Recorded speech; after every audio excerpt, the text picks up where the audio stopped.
यूं तो दार्जिलिंग तराई और डुवर्स अपने चाय बागान और सिंकोना बागान के लिए दुनिया भर में मशहूर है। वहीं यहाँ कार्य कर रहे चाय श्रमिक प्रजापट्टा अधिकारों के अभाव में असहाय है और उन्हें अपने दैनिक जीवन और भविष्य की योजनाओं में काफी कठिनाइयों का सामना करना पड़ता है। इस क्षेत्र में चाय और सिंकोना बागान में श्रमिकों का भविष्य तब सुरक्षित नहीं लगता जब तक यह स्पष्ट न हो जाए कि वे अपने प्रजापट्टा भूमि अधिकार प्राप्त कर सके। देश की राजधानी नई दिल्ली से एक ऐसी खबर आ रही है जो शायद पहाड़ तराई डुवर्स में काम करने वाले चाय श्रमिकों के लिए एक खुशी की खबर हो।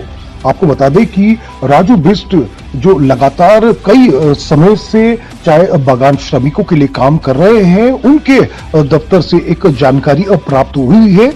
पिछले 2 सालों से दार्जिलिंग क्षेत्र के लोकसभा सांसद राजू बिष्ट अपने क्षेत्र के चाय बागान मालिकों, चाय बागान श्रमिकों, चाय विक्रेताओं और अन्य हितधारकों के साथ चाय उद्योग से जुड़ी विभिन्न समस्याओं को उजागर करने और उन सभी समस्याओं और मुद्दों को समाधान करने की दिशा में प्रयासरत है।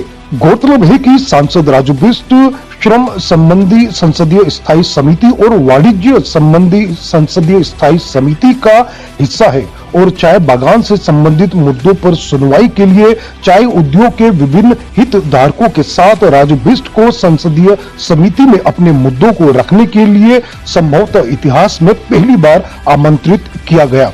इस संबंध में 7 मार्च 2022 से वाणिज्य समिति ने विभिन्न हितधारकों एवं वाणिज्य मंत्रालय के अधिकारियों के साथ भारतीय चाय उद्योग विशेष रूप से दार्जिलिंग क्षेत्र में प्रभावित करने वाले मुद्दों पर सुनवाई की एक श्रृंखला आयोजित की थी।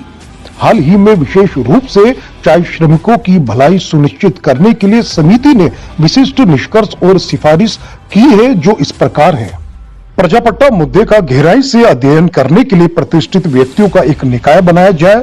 श्रमिकों के प्रजापट्टा अधिकारों को सुनिश्चित करने के लिए एक कानून बनाया जाए। मजदूरी की रकम बढ़े यह सरकार सुनिश्चित करे और मजदूरी की न्यूनतम सीमा केवल श्रमिकों के साथ उचित परामर्श के बाद ही निर्धारित की जाए। सरकार वेतन कोड ऑन वेजेस का जल्द क्रियान्वयन सुनिश्चित करे। वाणिज्य मंत्रालय सरकारी योजनाओं के लाभार्थियों को कल्याणकारी सुविधाएं प्रदान करने के लिए बागान श्रमिकों का जल्द से जल्द एक डेटाबेस तैयार करे। सरकार occupational safety health and working condition code 2020 को तेजी से क्रियान्वयन सुनिश्चित करे।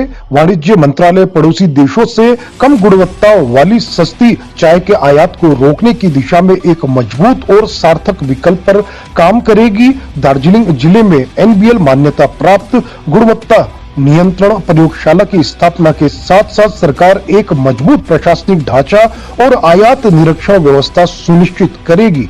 वाणिज्य मंत्रालय उन लाभार्थियों की बकाया सब्सिडी का निपटान करेगा जिन्हें वास्तविक चाय विकास गतिविधियों को पूरा करने के लिए अनापत्ति प्रमाण पत्र प्रदान न दिया गया था। छोटे चाय उत्पादकों STG को एक समान अवसर प्रदान किया जाएगा। दार्जिलिंग जिले के STG को 87 चाय बागानों के बराबर GI पंजीकृत उत्पाद के रूप में मान्यता दी जाएगी। चाय क्षेत्र को केंद्र सरकार की कृषि योजनाओं जैसे प्रधानमंत्री कृषि सिंचाई योजना आदि से लाभान्वित किया जाएगा। दार्जिलिंग चाय क्षेत्र को भारत सरकार द्वारा एक वित्तीय सहायता प्रदान की जाएगी। चाय बोर्ड, नाबार्ड जैसे वित्तीय संस्थानों के सहयोग से उत्तर बंगाल में चाय उद्योग के आधुनिकीकरण और मशीनीकरण के लिए सहायता प्रदान करेगा। महिला चाय श्रमिकों को निर्णय लेने की प्रक्रिया का हिस्सा बनाया जाना चाहिए। महिला श्रमिकों के समग्र कल्याण के लिए आंगनबाड़ी केंद्र, आयुष स्वास्थ्य एवं आरोग्य केंद्र, कौशल विकास केंद्र तथा उचित शिक्षा सुविधाओं की स्थापना की जानी चाहिए।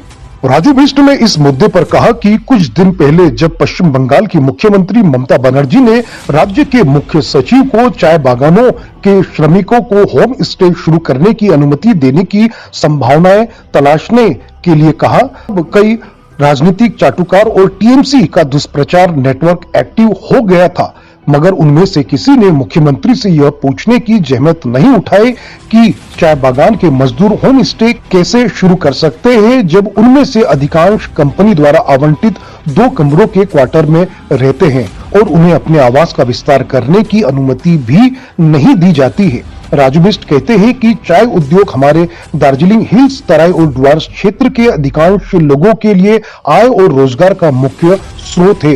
ये सिफारिशें ऐतिहासिक और महत्वपूर्ण है, जिनका उपयोग अब हम चाय बागानों के साथ साथ सिंकोना बागानों में भी अपने भाइयों और बहनों के अधिकारों को सुनिश्चित करने के लिए करेंगे। उन्होंने आगे कहा कि हमारे क्षेत्र का भविष्य हमारे लोगों के लिए प्रजापट्टा अधिकार सुनिश्चित करने से जुड़ा है और मैं इस वास्तविकता को साकार करने के लिए कोई कसर नहीं छोड़ूंगा। मुझे बस क्षेत्र की जनता के निरंतर समर्थन और एकजुटता की जरूरत है। वीर गोरखा वेब टीवी की यह खास खबर दिल्ली से।